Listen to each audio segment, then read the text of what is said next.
ये बहुत गंभीर बात पूछी, इसका बहुत गंभीर मैं इसका उत्तर बताता हूँ। यहीं पर काम आएगा सुमिरन।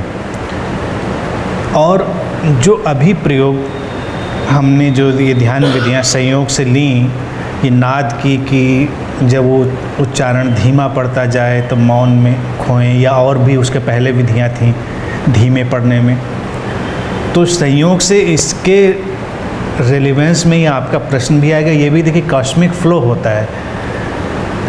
इस एंगल से मैं बात नहीं कर रहा था, या शायद करता भी नहीं अगर ये प्रश्न आपका नहीं आता, लेकिन ये प्रयोग किया जा सकता है। क्योंकि अब हम कहते हैं बुद्धा फील्ड,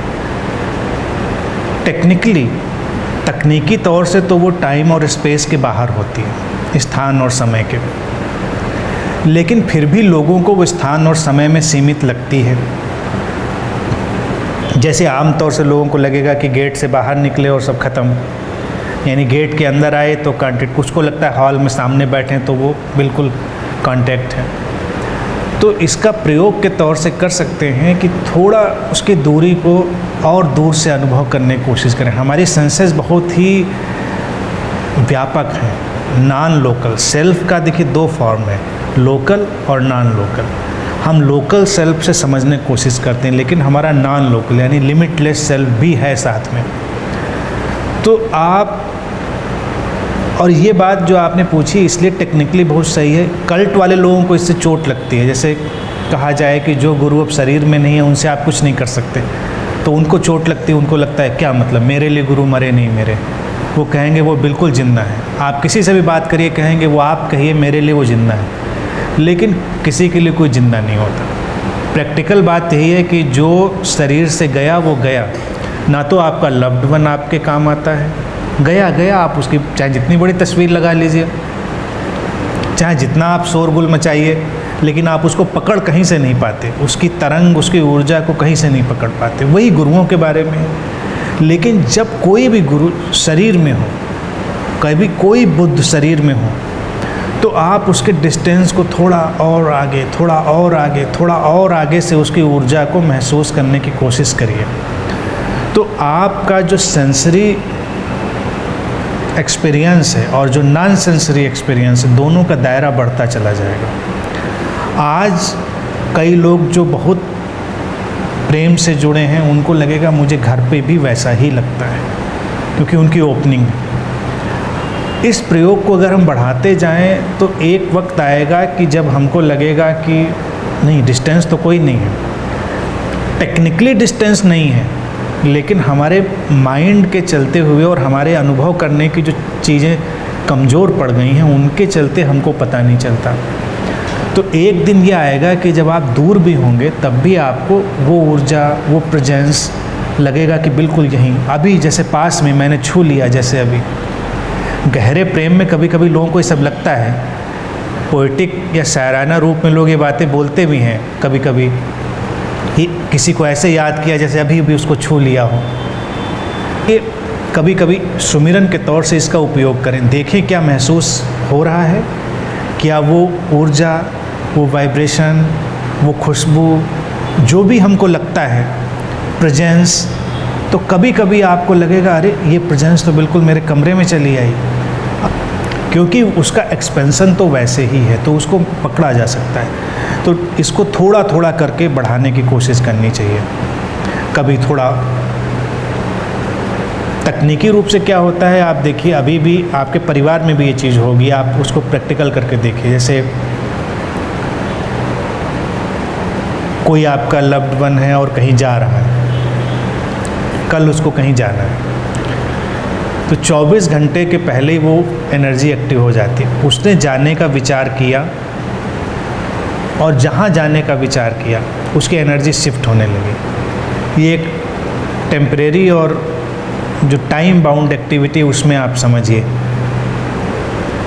अगर आप थोड़े सेंसिटिव और अवेयर होंगे तो 24 घंटे पहले ही आपको लगने लगेगा कुछ खाली हो रहा है, ये व्यक्ति जैसे जा चुका है। आप उसको देखेंगे वो शरीर में वहाँ पर बैठा हुआ है, लेकिन वो विचार से जा चुका है। और जितना जोर विचार होगा इसका, मान लीजिए आपकी पत्नी अपने घर जा रही है और बहुत भाव है जाने का, तो वो जा चुकी। 24 घंटे पहले ही आप देखेंगे, महसूस करेंगे, आप बात भी कर रहे हैं, लेकिन वो खालीपन आ गया होगा।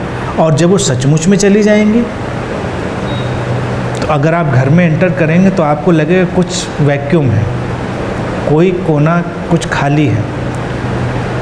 वही अगर किसी कमरे में हो और आपको ये पता भी ना हो कि वो कमरे में आप घर में आए, तो आपको वो खालीपन नहीं लगेगा, आपको लगेगा कि सब ठीक है, यथावत है, पूरा घर वैसे ही। इसका प्रयोग करके ये देख सकते हैं, कभी आपको ना भी पता हो तब भी आप जान सकते हैं कि घर में व्यक्ति नहीं है, या आपको ना भी पता हो कि वो घर में आ गया है, आपको पता चल जाएगा कि वो आ गया है, केवल उसकी एनर्जी की प्रेजेंस से।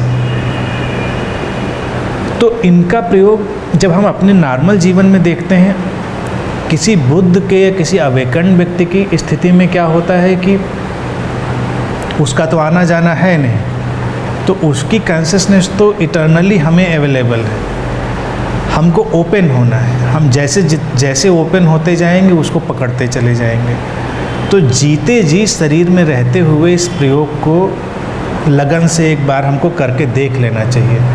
और अगर हम सफल हो गए इस प्रयोग में, तो फिर हम स्थान और समय के परे चले गए, फिर उस संपर्क से कोई भी नहीं रोक सकता।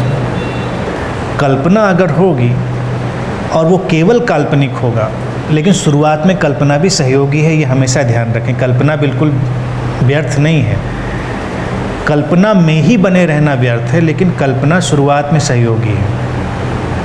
जैसे यहाँ जब आप आते हैं तब भी कल्पना का ही सहयोग लेते हैं, कल्पना यही कि चलते हैं, तो आपके माइंड में एकदम से एक पिक्चर उभरती है, कहाँ चलना है, एक मैप आ जाता है कहाँ। तो कल्पना उस अर्थ में बेकार नहीं है, लेकिन अगर वो कल्पना में ही बनी रही बात, तो ट्रांसफॉर्मेशन जो आप कह रहे हो वो नहीं होगा।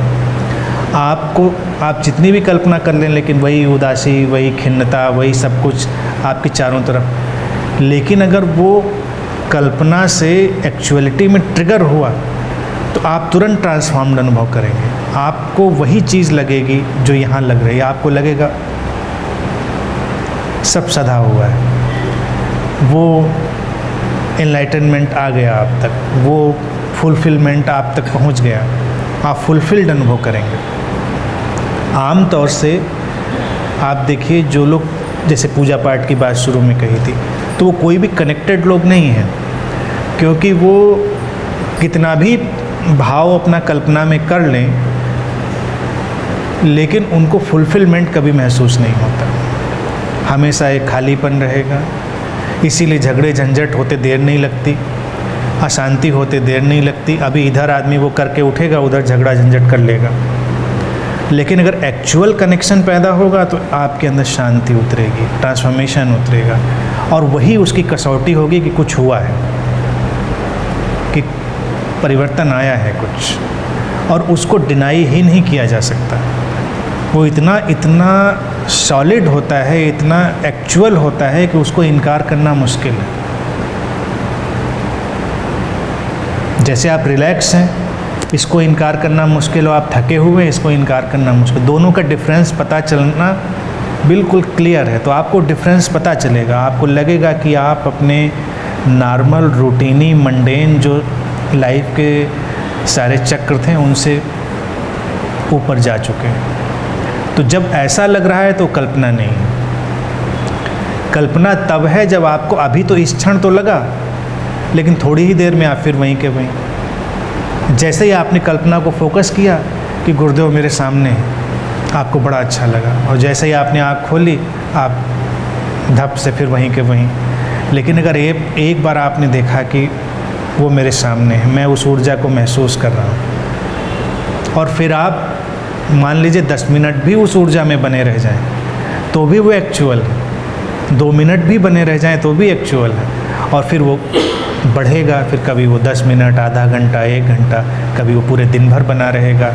तो जब वो बढ़ने लगे, फुलफिलमेंट, कंटेंटमेंट, पीस, तो इसका मतलब एक्चुअल होने लगा। देखिए, ये गुरु की प्रेजेंस तो नॉन लोकल ही होती है, इसीलिए वो लोकली नहीं जानेगा कि हम इनके पास प्रेजेंट थे या उनके पास प्रेजेंट थे, उनके पास नहीं थे। वो लोकली नहीं, वो लोकल सेल्फ का नॉलेज है। नॉन लोकल सेल्फ तो है, उसकी प्रेजेंस अवेलेबल होगी, लेकिन किसी पर्टिकुलर कंडीशन में उससे इनकार भी नहीं किया जा सकता। लेकिन वो ऑल टाइम फिनोमेना नहीं है। ऑल टाइम फिनोमेना तो नॉन लोकल ही है, जब गुरु को कुछ भी पता नहीं होगा। लेकिन कभी किसी पर्टिकुलर कंडीशन में अगर उसकी नीड एग्जिस्टेंस को लग रही है तो वो लोकल सेल्फ के माध्यम से भी जाना जा सकता है। तब वो, लेकिन वो डिपेंड करता है, वो कोई पर्टिकुलर कंडीशन हो सकती है जिसमें उसकी ज़रूरत हो।